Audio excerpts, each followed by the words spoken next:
Hello and welcome. In today's video, I'm going to pick up where I left off from last week's video when I was talking about doing portraits with an 8x10" field camera. So since I'm actually on the road right now still and I'm not at home where I have access to my own darkroom and I'm renting out a darkroom space, I thought I would skip a few steps in the process of getting a final print and make all of this a bit more efficient by exposing directly onto positive paper. Basically what this means is instead of exposing onto a negative film, you expose directly onto positive paper, which you can then process as normal paper in the darkroom. This is always something I wanted to do before, but I think it only really makes sense if you're using a large format camera. And I feel like 8x10" is exactly the right format for that. I don't actually have anything specific in mind in terms of what kind of things I want to photograph, but the one thing that I know is that I'm going to have to find something that's quite still because the paper has a very, very low ISO of 3 to 6, depending on exactly what kind of scene you're working from. So since I'm in Berlin right now, I thought I'd drive out into the countryside and explore some rural areas that I don't know yet. As I drove out of the city, there were a few spots that kind of caught my eye, and on the way I noticed there was a zoo and a billboard that was advertising it. I thought this kind of looked really interesting, especially because it seemed to be a real kind of futurist artwork, but also because the whole area around it was very deserted and outdated, kind of like what a zoo is. As I set up to take the frame of the billboard, I also noticed there was a slatted bed frame that someone just dumped there. And I thought this looked pretty cool also because it just added to the vibe of that whole deserted look of the area. The first frame that I took of the billboard advertising the zoo was with a 155mm lens, which had a largest aperture of 6.8. And that was already pretty dark for that day. Now, as you might notice, the print is actually pretty dark, and that's because it's actually underexposed. Usually when you underexpose a negative, it's too bright or too see-through as there isn't enough information in the frame.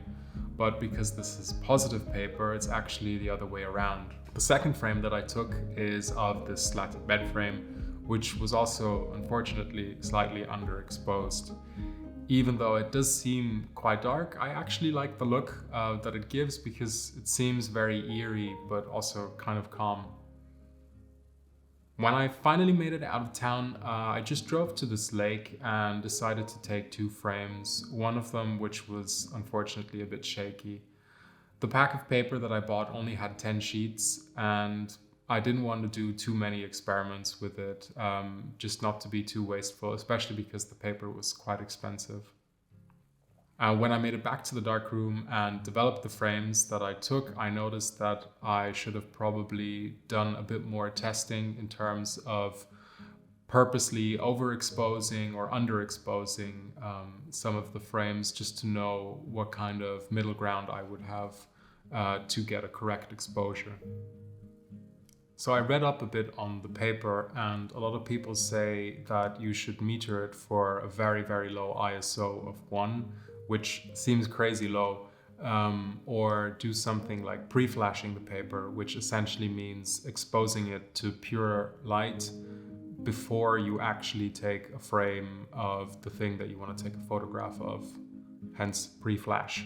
The thing about this paper is it has a really, really cool look.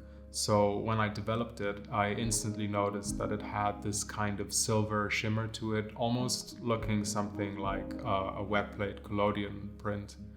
The problem is a paper like this is not forgiving at all.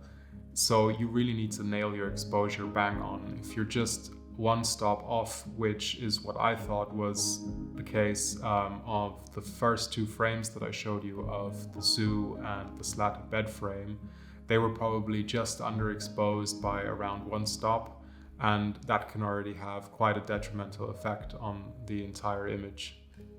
This is probably where it makes a lot of sense to study the zone system in great detail and do a lot of practicing before you actually make your final exposures. So even though I didn't actually get any perfect frames out of the experiments that I did, it was actually a really interesting experience because I've never worked with positive paper before. And it's something really curious to work with because in a way you also only have one single exposure, kind of like with a Polaroid. You don't have a negative that you can work with a lot. You could make something like a contact print from the positive paper, but it's not exactly the same like making a contact print from an actual negative. So if I do a bit more practicing and maybe work out a way to know what ISO to use, depending on whether you're outdoors or indoors, I think I will definitely give this another go someday in the future, especially because the results and the way the paper looks is just so cool. So once again, I just want to shout out to Sabine Alex from the Mobile Dunkelkammer, the darkroom that I used to make these prints that I showed you in this video. And thanks to you guys for tuning in, for watching my videos, and please like and subscribe and stay tuned for more.